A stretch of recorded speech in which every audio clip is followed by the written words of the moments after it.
Unfortunately, all of this good is happening for our country. This administration is working hard on behalf of the American public every day, but the mainstream media continues to be focused on a sensationalized story from the failing Atlantic magazine that is falling apart by the hour. Here are the facts. The National Security Advisor has taken responsibility for this matter, and the National Security Council immediately said, alongside the White House counsel's office, that they are looking into how a reporter's number was inadvertently added to this messaging thread. We have said all along that no classified material was sent on this messaging thread. There were no locations, no sources, or methods revealed, and there were certainly no war plans discussed. The Atlantic has even admitted this themselves. Their release of these internal messages validates the truth, which we have been saying all along. If this story proves anything, it proves that Democrats and their propagandists in the mainstream media know how to fabricate, orchestrate, and disseminate a misinformation campaign quite well. And there's arguably no one in the media who loves manufacturing and pushing hoaxes more than Jeffrey Goldberg. Goldberg is an anti-Trump hater. He is a registered Democrat. Goldberg's wife is also a registered Democrat and a big Democrat donor who used to work under who? Hillary Clinton. This is the same Jeffrey Goldberg who infamously lied about weapons of mass destruction to get us into the Iraq War, which cost trillions of dollars and thousands of American soldiers. And how else has Goldberg discredited himself? By absurdly claiming that President Trump was Vladimir Putin during the 2016 campaign, by peddling the Russia, Russia, Russia hoax that tried to hijack President Trump's first term, by inventing the suckers and losers hoax to help Joe Biden in the 2020 election, by peddling a hoax about President Trump involving Gold Star families to help Kamala Harris in the 2024 election, which our campaign at the time vigorously denied. Jeffrey Goldberg didn't care. There's more, but we don't have all day, and we can now add this signal hoax to this very long list. The real story here is the overwhelming success of President Trump's decisive military action against Houthi terrorists. On March 15th, President Trump ordered a series of military operations against the terrorist Houthis to defend U.S. shipping assets in the Red Sea, restore freedom of navigation for international shipping, and defend the United States from enemy threats. United States forces successfully struck dozens of targets across Houthi-controlled territory. And as a result of these actions, several Houthi leaders were killed, including the Houthi drone chief, his deputy, and several of their drone experts and other key leaders. We also destroyed command and controlled facilities, weapons manufacturing facilities, and advanced weapons storage locations. And it's important to remember why this powerful action took place in the first place. Because of Joe Biden's incompetence and pathetic weakness on the world stage for years, the Houthi terrorists grew emboldened. Immediately after taking office in 2021, Joe Biden removed the Iran-backed Houthis from the foreign terrorist organization and specifically designated global terrorist list. Did anybody in this room ask the Biden administration at the time why they made such a stupid mistake? This reckless action undid the designation put in place by President Trump during his first term, and what followed was predictable and devastating. The Houthis targeted U.S. military ships and aircraft, hit commercial ships, including U.S.-flagged vessels, threatened our personnel overseas, and attacked our allies in the region. This resulted in more than a year of U.S.-flagged commercial ships being prevented from safely sailing through the Suez Canal, the Red Sea, and the Gulf of Aden. This had a massive negative impact on global trade of the economic security of the United States. Joe Biden was the commander-in-chief, and he sat on his hands while the United States of America was bullied and embarrassed by terrorists. President Trump and his team are putting a stop to these threats and restoring American strength around the world. The Trump peace through strength approach means no terrorist force will stop American commercial and naval vessels from freely sailing the waterways of the world. But unfortunately, this is not what the Democrats and the media want to talk about. They are focused on a coordinated campaign to try and sow chaos in this White House. And this has been the most successful first 2 months of any administration ever, which is exactly why they are doing this. We are not going to bend in the face of this insincere outrage. And here's just one example of how bad faith the Democrats' criticisms are. Democrat Senator Mark Warner is hysterical over the use of Signal, which is an approved decrypted app, in the killing of Houthi terrorists. But Senator Warner himself used Signal to work with a lobbyist for a Russian oligarch to connect the disgraced Steele dossier author who started the Russia hoax, which Jeffrey Goldberg later reported on. How ironic.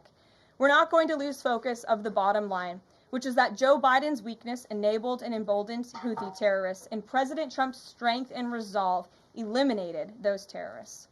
Here in our new media seat today, we have Lindsay Keith. She is the managing editor for Merit TV and serves as their White House correspondent. Merit TV launched 1 year ago and creates and distributes content across diverse platforms. We're glad to have you with us, Lindsay. Please kick us off. Thank you, Karoline. I appreciate it and this opportunity for Merit TV. Two questions, if I may. One on Signal, one on the economy. Sure. On Signal, how comfortable is the president with what was shared so far now that the chain has been released? The president's view on all of this remains the same today as it did yesterday. And I think it speaks volumes about the leadership of this president that he went directly to all of you, members of the press corps. He was asked, do you want someone else to go out and do a briefing? And he said, no. I will tackle this story. I will discuss it. The people need to hear from me about the situation. And so his thoughts on this remain the same today. He has placed great trust in his national security team. And as for the usage of Signal, as the president said yesterday, as the CIA director has testified under oath, this is an approved app. It's an encrypted app. The Department of Defense, the Department of State, the CIA has it loaded onto government phones because it is the most secure and efficient way to communicate.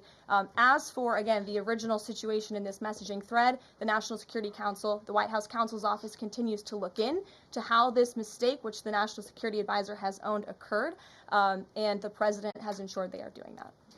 Peter. If I can ask you very quickly about the information we've seen, just to set the predicate to all this. Has the president been briefed and physically seen he's seen all the details of the chat as printed by the Atlantic? I just spoke to the president about it, yes. Then let me ask you, if I can, very quickly. In the chat, Pete Hegseth, the defense secretary, details F-18s, Tomahawks, so some of the weapons that were used. He details the timing involved for this, all of which occurred 31 minutes before, as he says, F-18s would launch. The DoD manual details classified information as significant military plans, saying that is secret, that's classified. So what about, there are no methods, there are no sources, but that's not what determines what's classified. So what is it about what Pete Hegseth wrote that makes you say this is not classified? Well, it's not just me saying that, Peter. It's the Secretary of Defense himself who is saying this as well. And he put out a very strong statement earlier today listing all of the things that were not included in that message that he sent to the group.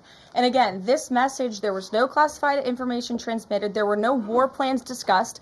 Why did the Atlantic downgrade their allegation about war plans to attack plans? They're now playing word games because they know this was sensationalist spin from a reporter who is well known for doing this. We have said all along no war plans were discussed, no classified material was sent. You have the Secretary of Defense saying that. You have the Director of the CIA, the Director of National Intelligence, the FBI Director, all testifying to that under oath, and they should be trusted with that. To be clear, Americans can make the decision for themselves, but whether it's Sure. you said it's not war plans.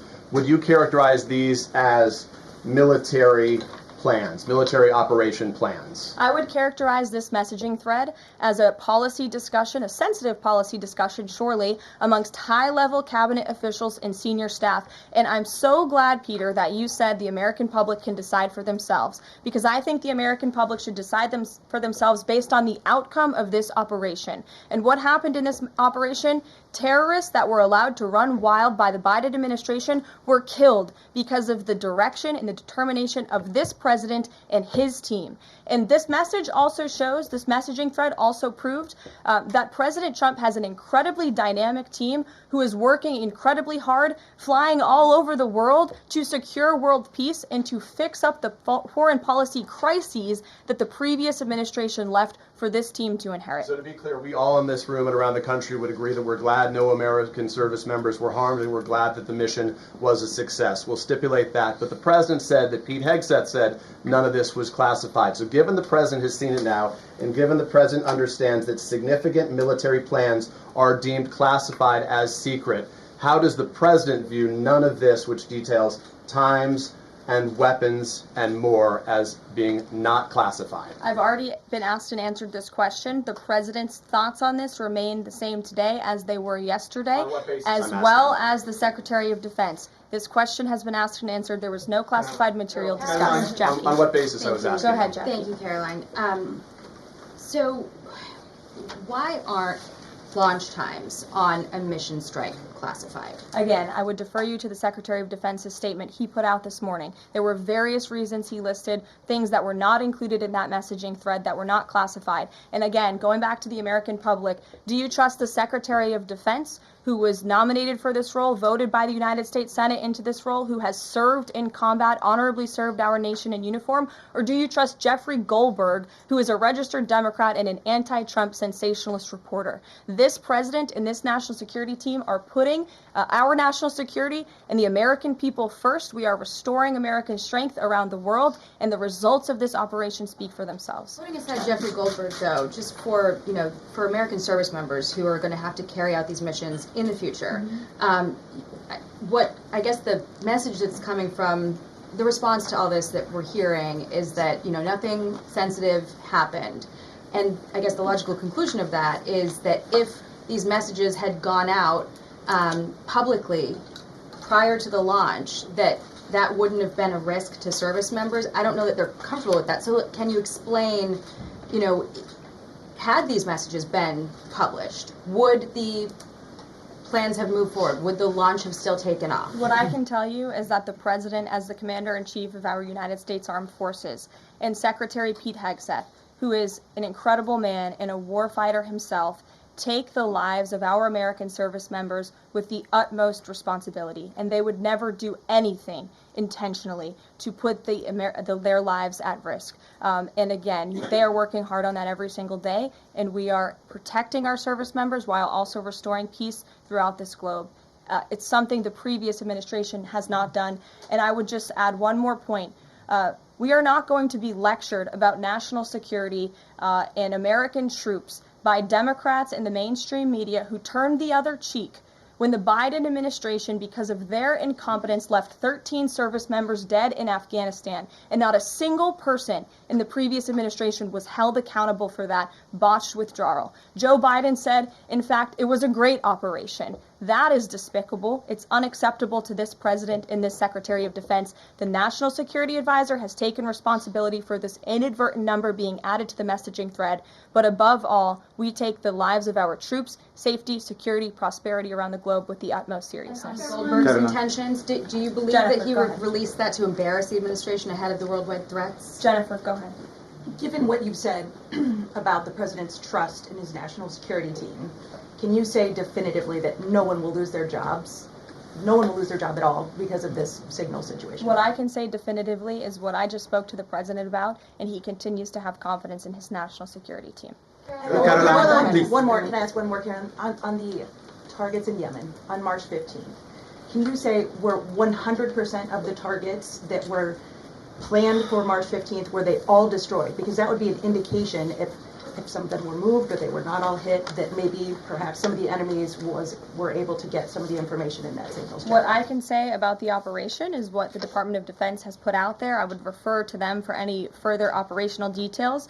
But there have been more than 100 strikes conducted against Houthi targets, and they have hit key Houthi leaders, air defense systems, command and control nodes, headquarters, weapons manufacturing and storage facilities, and these operations will continue until the freedom of navigation in our seas is restored and U.S. shipping can safely transmit without the fear of attack. And again, we believe that this has been a very successful operation thus far, and it will continue until this administration feels it no longer has to, and these terrorists have been taken out, which again is something previous administration should have done, but they didn't, and now we've inherited this crisis. Stephen. Thank you, Karoline. I'd like to clarify something about the investigation and also ask about some conservative commentary.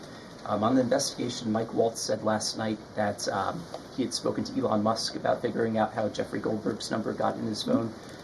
You mentioned the NSC and the White House counsel's office investigating. Can you just clarify who is investigating, who's leading that, and also Dave Portnoy, who endorsed President Trump, said today that he thinks that Mike Waltz should leave. Could you respond to that? Sure. Great respect for Dave Portnoy, but I just answered that previous question from Jennifer. As for your original question about who's looking into the messaging thread, the National Security Council, the White House counsel's office, and also, yes, Elon Musk's team. Elon Musk has offered to put his technical experts on this to figure out how this number was inadvertently added to the chat. Again, to take responsibility and ensure this can never happen again.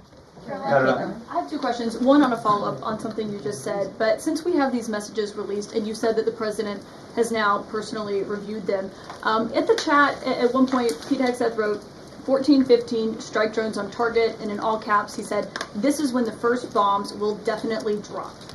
Does the president feel that he was misled by his national security advisors, whoever it was that told him there was no classified information in there, now that he's seen these messages? I've now been asked and answered this question 3 times by the both of you, and I've given you my answer. The president feels the same today as he did yesterday. Okay. Philip. And on my follow-up on what you had just said. Go ahead, Philip. Caitlin, I'm not taking your follow-up. I have a follow-up on something you just said there, Caroline. That's Caitlin, regarding I'm not Jeffrey taking Goldberg. your follow-up. Philip, go ahead. I've called Thank on you. The Vice President seemed to express some frustration that Europe wasn't doing more to police waterways in their backyard, noting in that signal thread that 40% of European trade goes through the Suez Canal. Does the President share that opinion and frustration? And then going forward, should the Europeans be responsible for policing that waterway? Well, the president was asked this question yesterday by the pool in the cabinet room, and he answered this question. He said yes, he believes that Europe has been, as the vice president put it, freeloading on the backs of American taxpayers and off the backs of the United States of America, and he wants to ensure that Europe pays their fair share. He's always been very honest and upfront about that, and I think the vice president shares those concerns with him as well. And then one more. Sure. Enlisted soldiers, sailors, and Marines would face consequences if they shared this type of information inadvertently with a reporter. Can you tell us more why the President is so willing to give Mike Waltz a mulligan here? Again, I have now been asked and answered the same question using different language multiple times. If anybody has another question, there's a lot of different things going on in the world. We have tariffs possibly being implemented later today. The president is going to talk about that at 4 o'clock this afternoon. Sure, go ahead. Karoline, the Republicans and Democrats alike have been expressing some concern about the frequency with which senior Trump officials have been using the Signal app.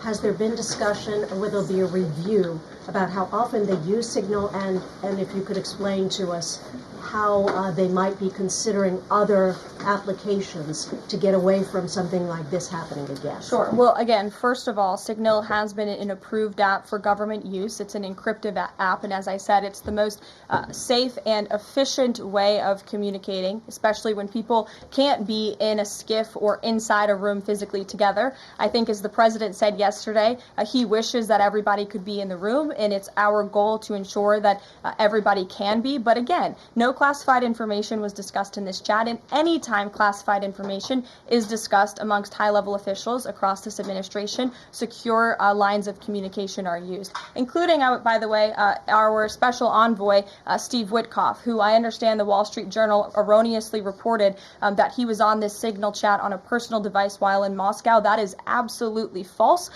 Steve Witkoff did not have his personal device, nor did he have his government device with him. He was given a classified, protected server by the United States government, and he was very careful about his communications when he was in Russia. So rest assured to the American public, this administration is taking every precaution when it comes to protecting our national security, and that's why the American people reelected this president, because they know that our national security is in good hands with the President of the United States. Speaking of the Vice President, I understand he's going to be speaking any moment now. I would hate to counter-program the Vice President of the United States. You'll also hear from the President at 3 o'clock. He will be honoring women's history at the Women's History Month celebration. We have a lot of great women across our cabinet who will be in attendance, so we'll see you all there. And then you'll also hear from the President again at 4 o'clock when he talks about tariffs. So plenty of time for more questions. Sorry it's a bit shorter today, guys. We'll see you later. Jeffrey Goldberg's number and Michael Waltz's